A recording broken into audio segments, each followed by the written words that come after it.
Hello, and welcome to the latest episode of The Invisible Men. My name is Ian Rowe, Senior Fellow at the American Enterprise Institute. I'm Nique, a member of the Leadership Network at AEI and a faculty member at Rice Business School and University of Washington Olin Business School.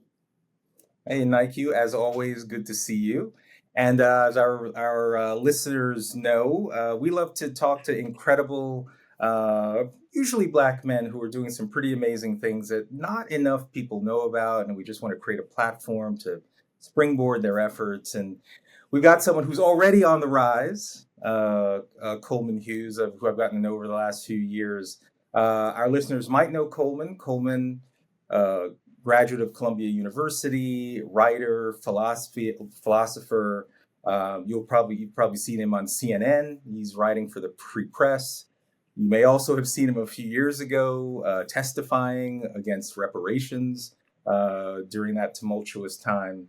And Coleman's also the author of a great book I reviewed a couple months ago called The End of Race Politics, where he makes an incredible argument for color blindness. And Coleman, great to have you on the show.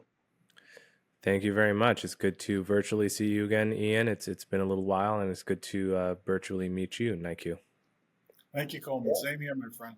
Yeah. So Coleman, before we dive into the book and some of the things that you're doing now, one of the things we'd like to just start with is just, how you came to be, a little bit about your background growing up.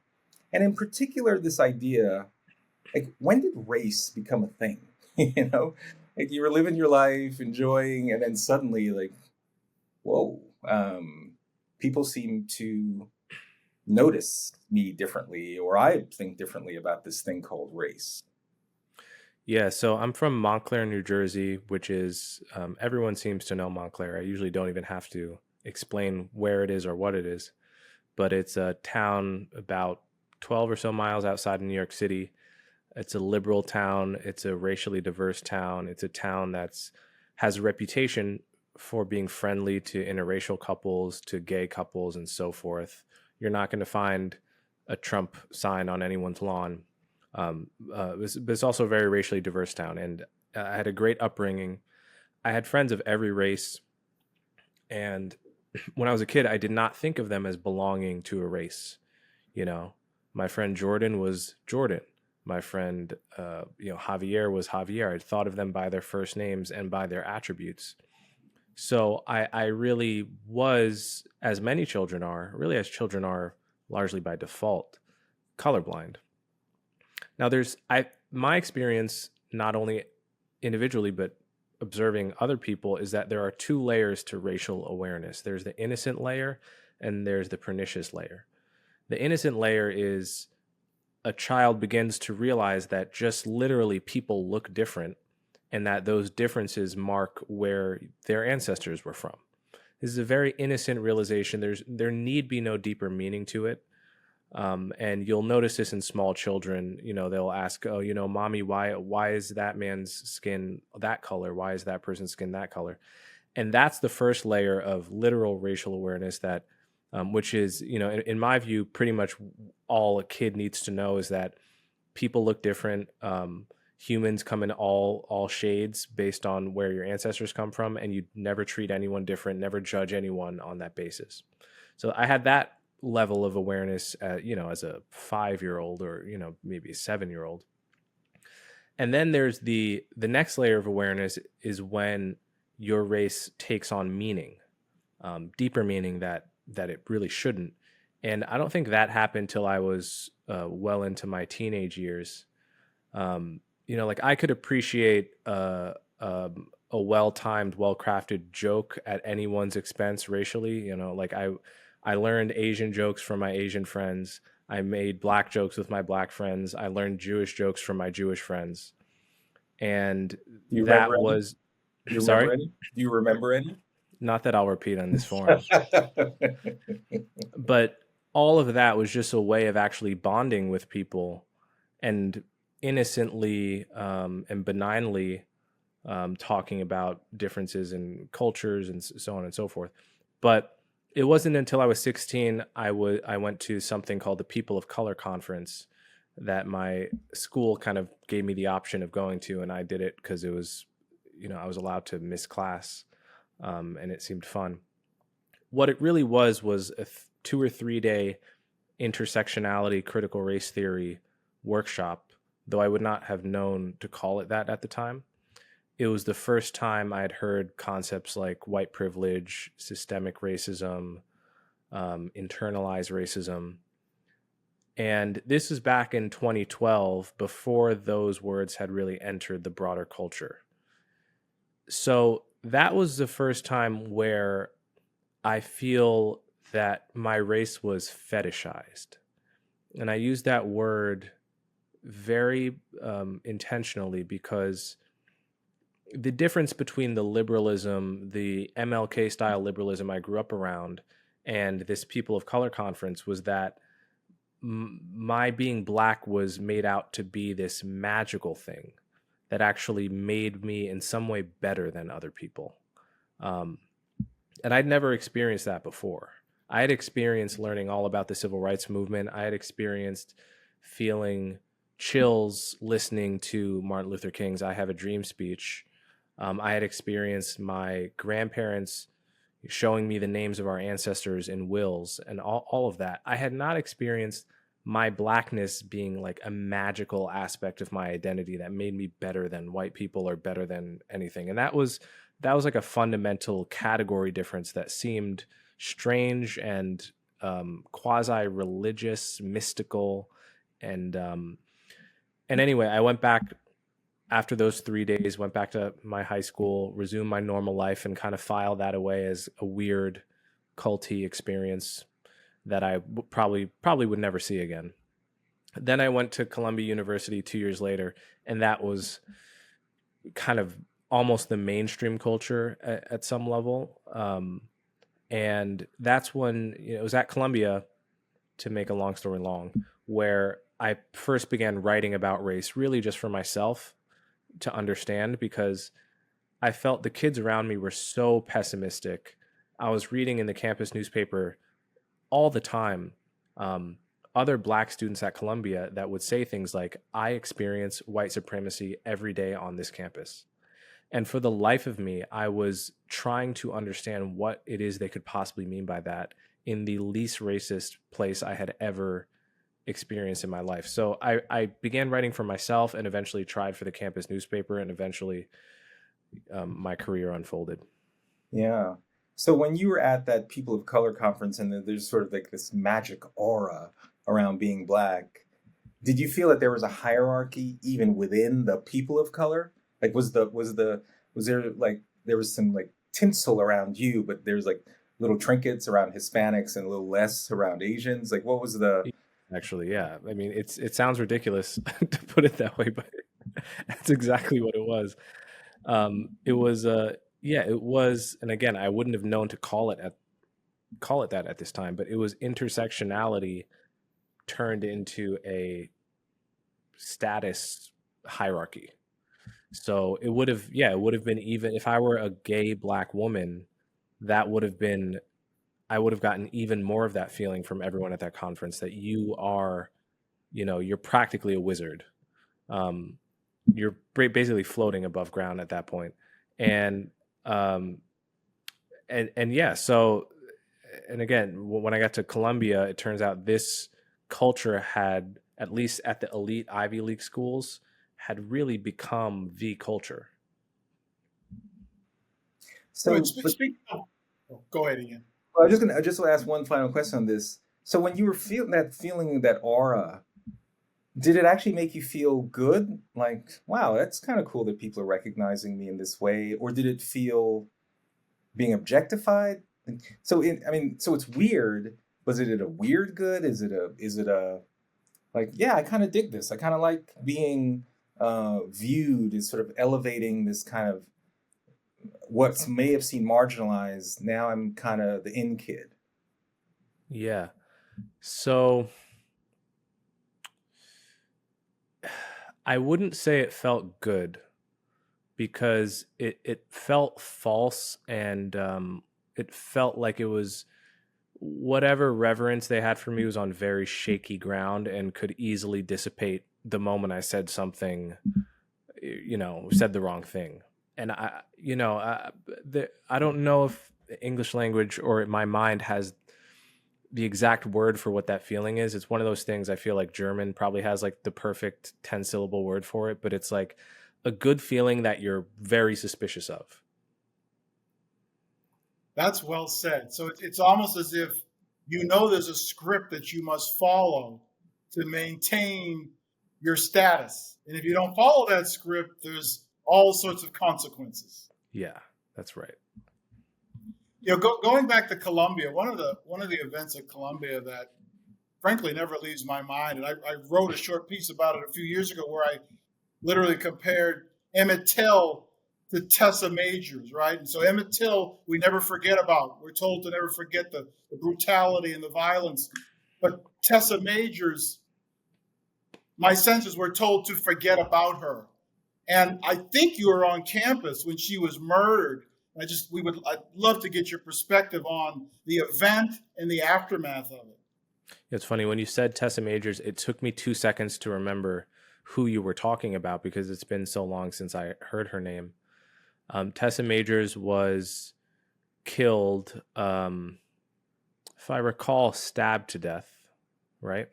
Multiple times. Stabbed to death multiple times on the steps of Morningside Park in the early evening, and I think it was December, probably of 2019. Does that all sound right?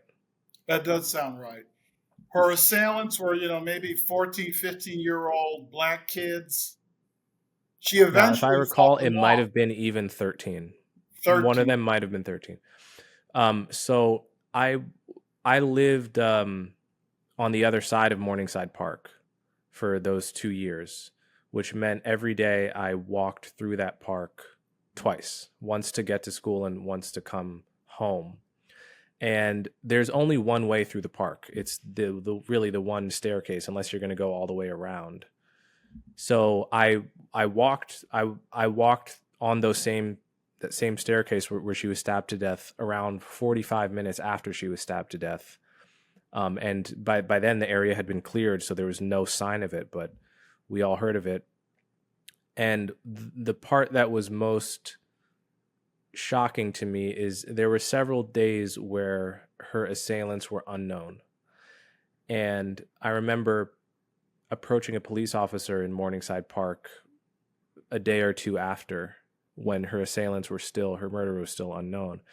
And I just went up to him and kind of talked to him about it. I was like, "You heard about the stabbing?" "Of course." Blah, blah, blah. I was like, "What do you make of it?" And he, without hesitation, he goes, it was probably a kid. It's probably like a 14-year-old kid. That's what it usually is.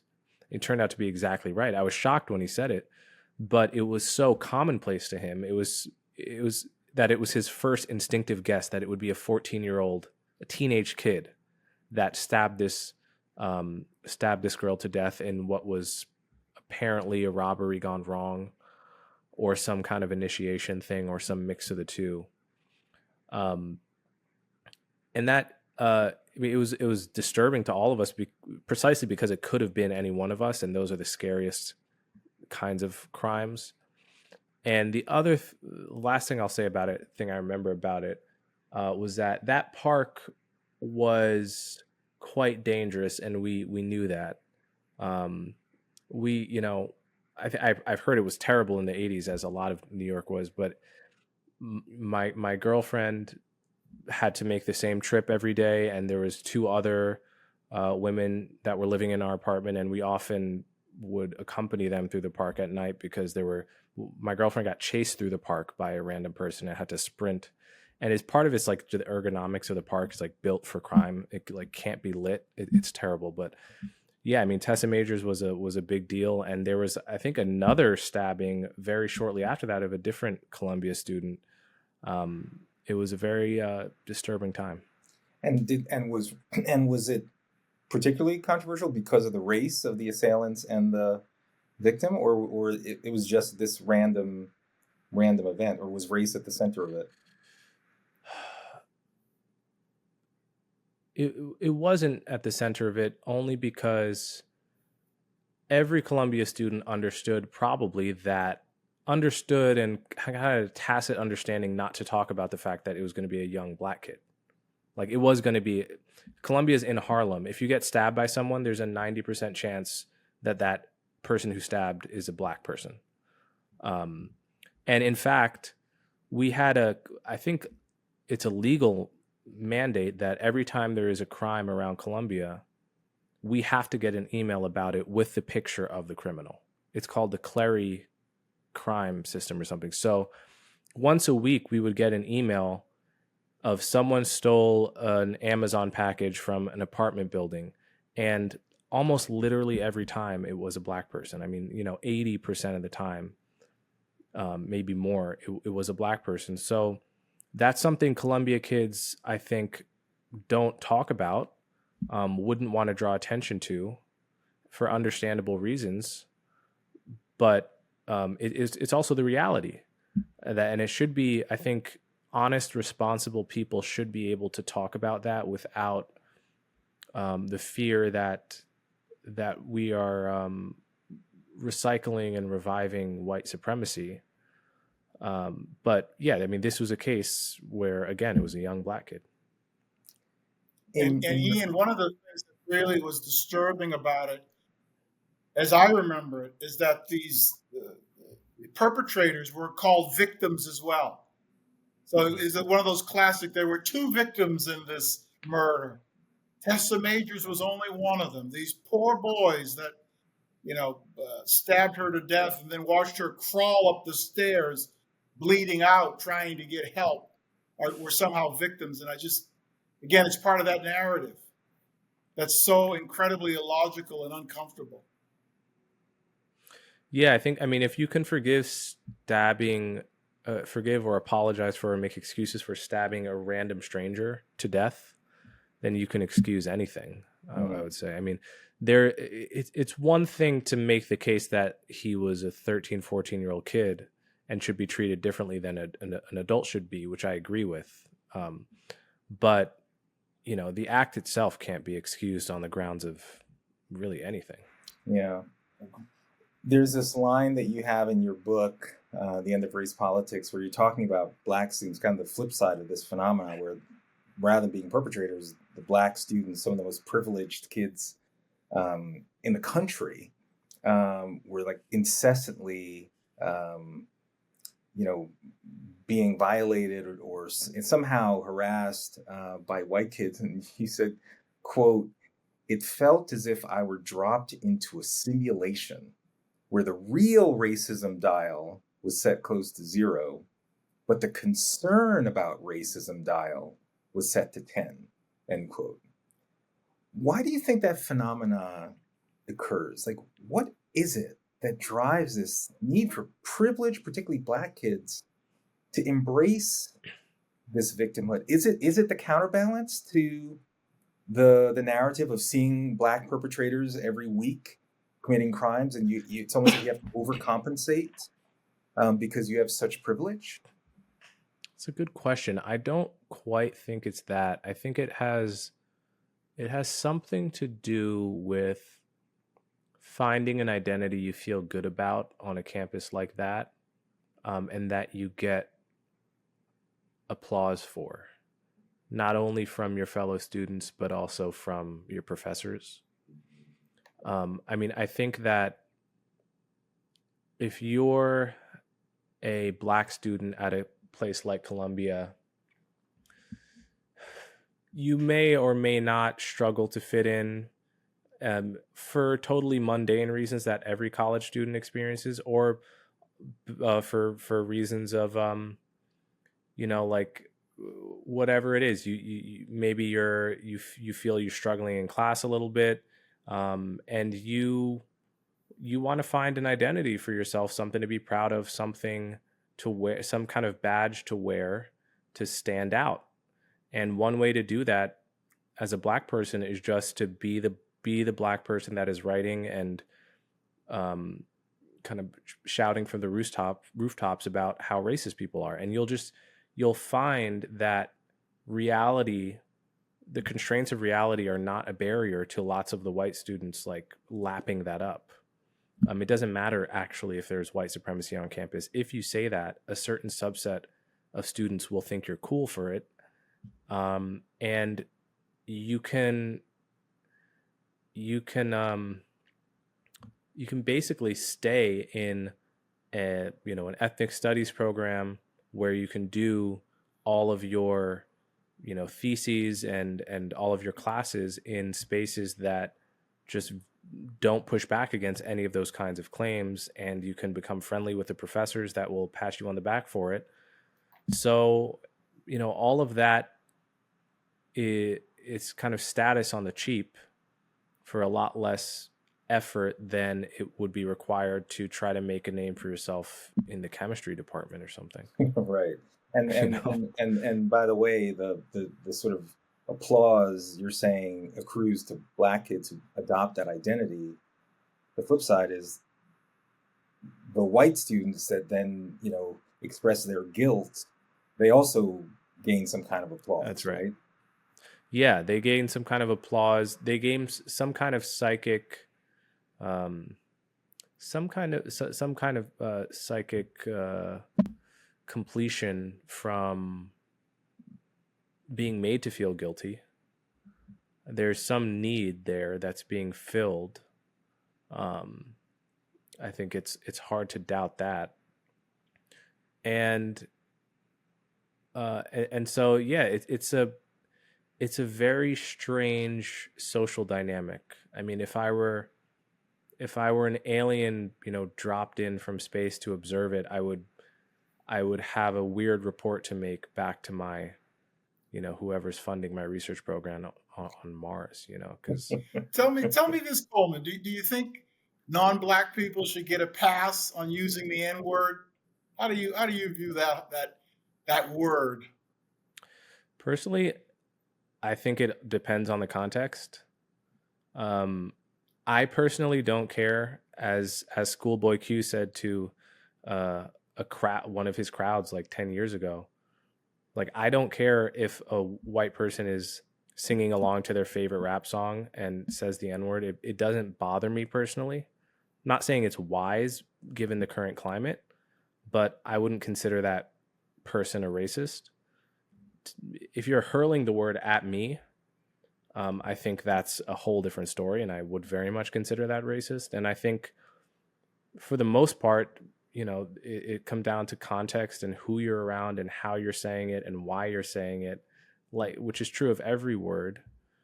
And reasonable people, I think, can disagree about corner cases about why did this person have to say it here, or couldn't they have? But in principle, your intentions always matter. So. Yeah, well said. One more question for me on Columbia. Of course, we all see the articles day after day about return on investment at these expensive schools. They're $100,000 a year. You've got to take computer science or data science. You obviously took a very different path, philosophy. What caused you to make that decision in your study at Columbia? And how do you think about this whole debate of the desperate need for everyone to be able to code? Well, I think the irony is with large language models, coding is actually one of the most vulnerable professions to replacement with AI.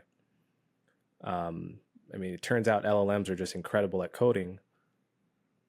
And strangely enough, what we're doing right now, really, I mean, though LLMs could be great at doing a podcast, no one wants to listen to them do a podcast because part of the point of listening to a podcast is listening to a particular human being with a story, with a perspective, even if they're not as smart as AI. I mean, this is, I think, one of the lessons of chess is that chess has been better than humans at AIs have been better than humans at chess for I don't know how many years now, probably over a decade, but no one wants to see or pay for seeing machines play chess against each other. And those tournaments exist. They actually do exist. It's just nobody watches them because we'd rather see less good humans struggle than see AI. So anyway, the point is, I think you definitely should think about which jobs AI is going to cannibalize in terms of what you're majoring in.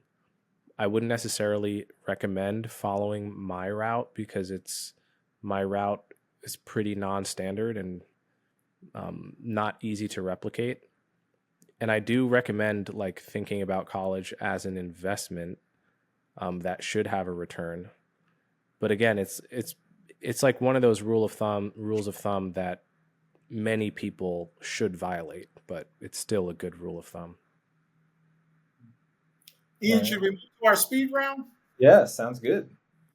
So, Coleman, in each of our podcasts, we have a section called the speed round where I'll just throw out some individuals and ask you to pick which one you align with and tell our audience why. So, we'll start with our classic, which is Malcolm or Martin. I definitely align more with Martin. I align more with him philosophically. I mean, his philosophy was rooted in kind of Enlightenment values and humanism, also partly in Christianity, and kind of the Venn diagram overlap of those two, the ethics of Jesus in some ways. And though I'm an atheist, I can definitely get with a lot of things Jesus said.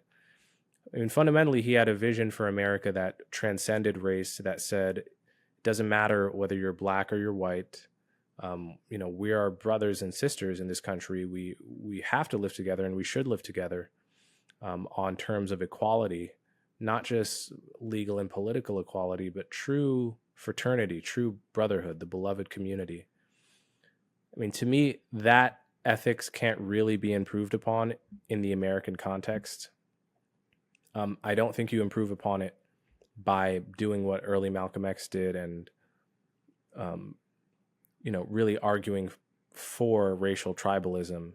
I think he frankly spread a lot of hatred in his early years. I don't think that's even debatable, not just against whites, but against Jews as well.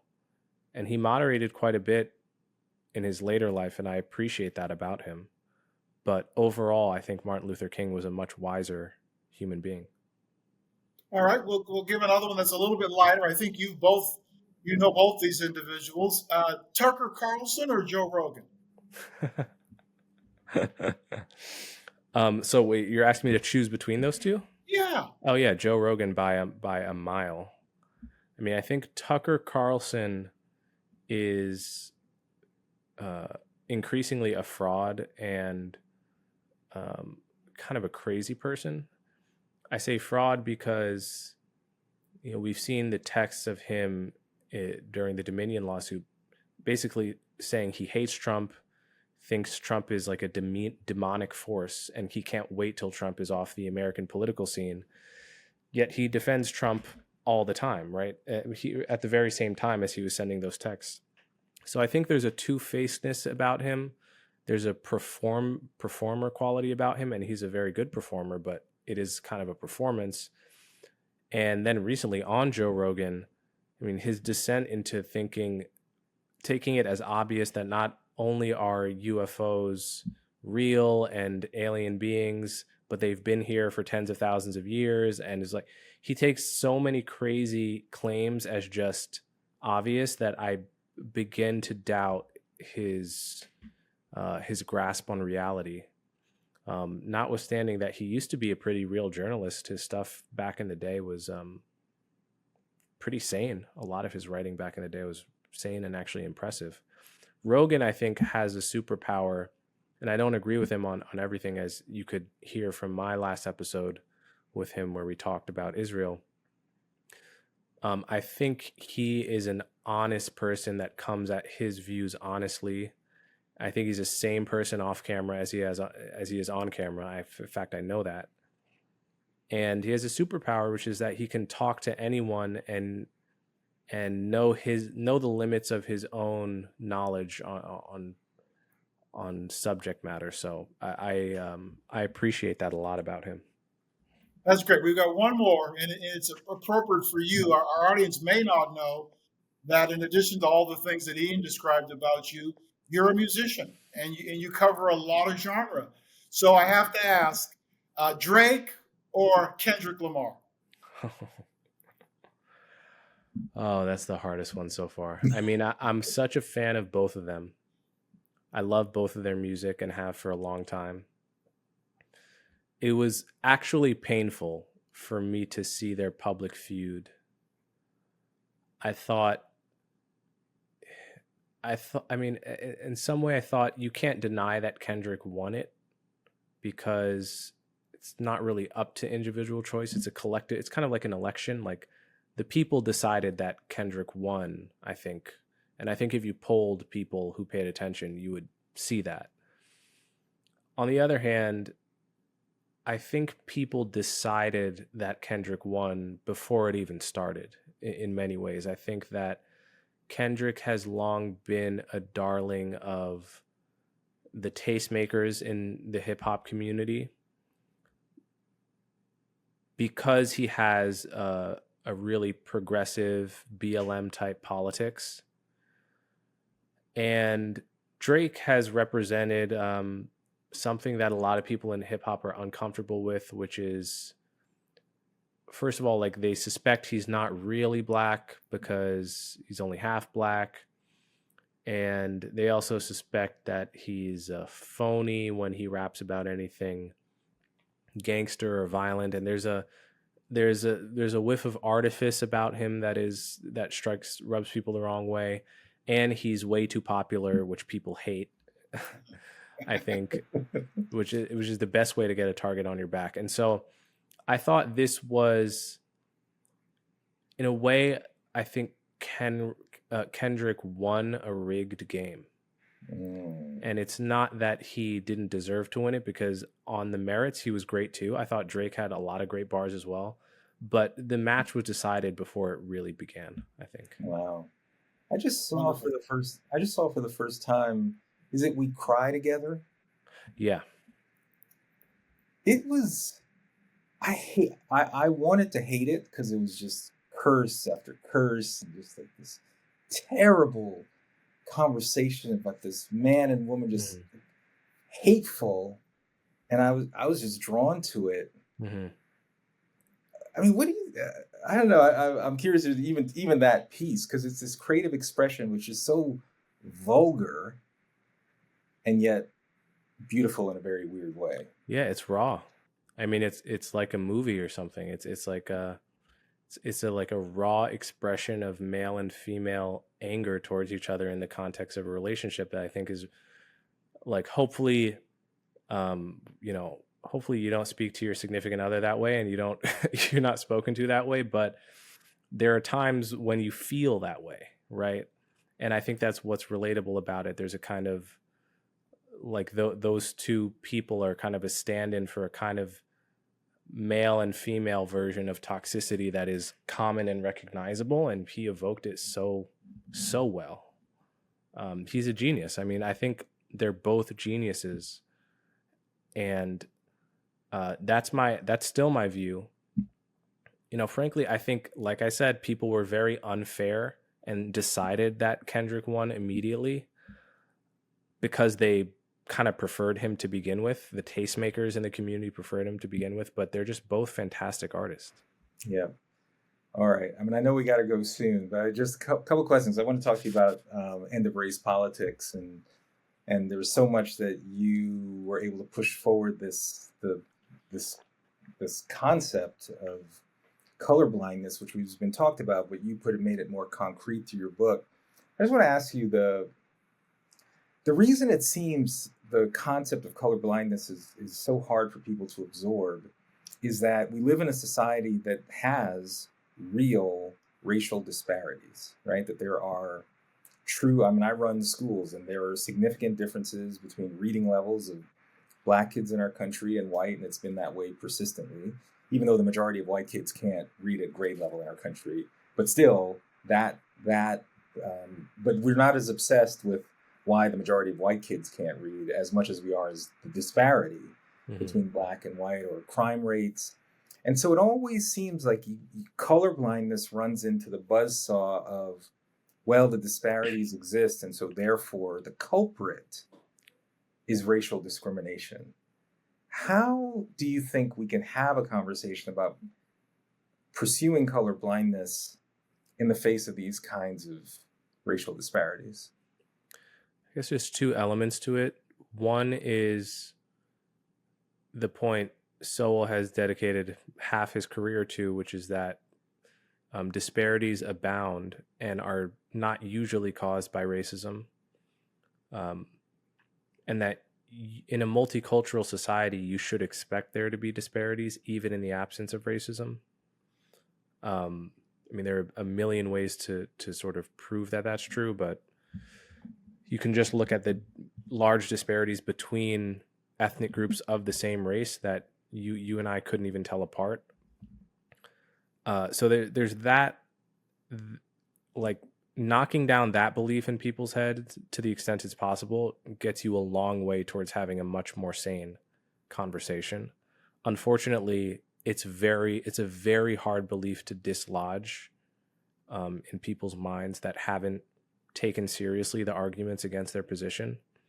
And then the second thing, which in a way is even more important, is that class is the bigger issue than race, and it more precisely draws a circle around who needs the most help.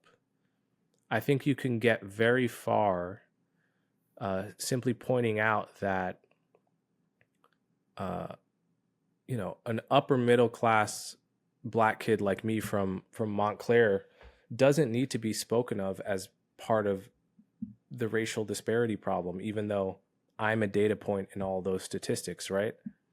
Really what we're talking about is, can we hone in on kids who are poor? And yes, more Black kids are poor than white kids are poor.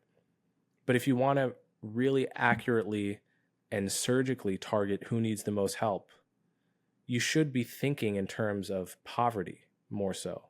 And you can also, I mean, poverty can also be a catch-all for also growing up in a neighborhood with a lot of crime, and other metrics too. But that's really the center of the bullseye of the problem more than race. Yep. And have you seen, since you published End of Race Politics, movement in a positive direction around the embrace of colorblindness? I think so. I mean, I don't know. I think partly I'm riding a trend away from what you'd call wokeness or DEI. If not a trend away from that, then a trend towards being able to openly criticize those things with less fear of backlash. And so I don't claim to be the source of that trend, but I think I'm a beneficiary of it in the sense that my book got a much fairer hearing, relatively speaking, than it would have gotten 3 or 4 years ago. I think like there are people in mainstream media that gave me very fair interviews and hearings that literally absolutely would not have done so, maybe even 2 years ago, much less 3. And so I want to ask you about Daryl, our 16-year-old. But Nique, did you want to come in with one last question? No, I think it's time for Daryl. He needs some advice. Yeah. So Coleman, as you and our listeners know, Nique and I, 30 years ago at Harvard Business School, we were class of 1993, 1992. The country blew up around Rodney King. These police officers beat him, and those officers were subsequently acquitted. And this narrative around Black men, like, this is the reality. You're going to be beaten if you're driving, or be beaten if you're going to take a shower. Just like, you live in a society that is rigged against you, basically. And Nique and I and other Black men at the Harvard graduate schools of education, we felt invisible. Like, we just felt our story was not being told, not because of any kind of selfish thing, but just that more young people needed to know that this is a reality of being Black too. And so we created a documentary 30 years ago called The Invisible Men, where different Black men in the Harvard graduate community talked to Daryl. the 16-year-old black kid living in forgotten USA. We're just talking to Daryl about, look, man, here's some different advice that you may want to listen to outside of what you're hearing. And then after George Floyd was murdered a few years ago, Nique and I resurrected The Invisible Men as a video podcast. And we like to end our show by asking each guest to provide advice to Daryl. Like, what would you say to the very real Daryls of the world that are 16 that might be just seeing, Michael Brown, George Floyd, like the relentless message of this is what this country has in store for you. Is there a message that you'd want to share with Daryl? Yeah, I would want to tell him, if you're not carrying a gun and involved in criminal behavior, your odds of getting killed by the police are the odds of getting struck by lightning. That is the big picture. You can read 1,000 articles and op-eds and see people talking on TV and not get that straight truth from people. That is 99% of what you need to know in order to survive interactions with the police. Is just don't have a gun. Just don't be involved in criminal behavior. You will be fine. Keep your hands on the wheel if an officer pulls you over and say, yes, sir. And if he gets tricky on you, get his badge number and sue the crap out of him later. Or forget about it and move on with your life, because a lot of things are out of your control. But the big picture is that America is the #1 destination for Black African migrants in the world. They're banging on the doors to get into this country because they know that this is the best place to have an opportunity of going from poverty to wealth in a single lifetime. You are lucky in that you're born here. You don't have to migrate here because we were all born here, given an enormous gift when considered in any kind of global or historical context. And you have the opportunity to make of it whatever you can with your natural abilities combined with good old-fashioned grit. So you have to decide what you want. If you want the kind of heroin pill of stewing about the past and stewing about the unfairness that will always be to some degree present in the world, you can take that pill, but then you shouldn't be surprised at the results of it. If instead you want to use your one life to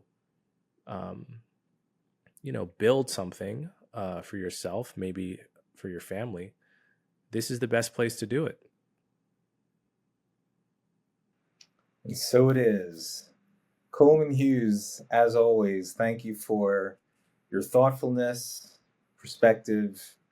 I didn't think we were going to talk about Kendrick Lamar, but that was a great part of the conversation as well. But no, thank you for everything. Thank you for just being a sane voice in the midst of madness. I know you've had to take a lot of pushback for what someone like me, Nique, we think are reasonable positions around color blindness, around reparations, all these things. And yet we live at a time where you endure attacks, but you are a good study in how to calmly, constructively respond, and then come with a reasoned argument for how we can move forward as a people. So thank you. Yeah, I would just add, Coleman, on your difficult days, know that there are tens, if not hundreds of thousands of teenage boys and young men that discover your logic, your thoughtfulness, and your intelligence, and they're inspired, and they recognize that they're not the strange ones. So keep doing what you're doing. You are making a massive difference. Thank you so much. I appreciate that. All right. Well, thank you for joining us for another episode of The Invisible Men. We look forward to seeing you next episode.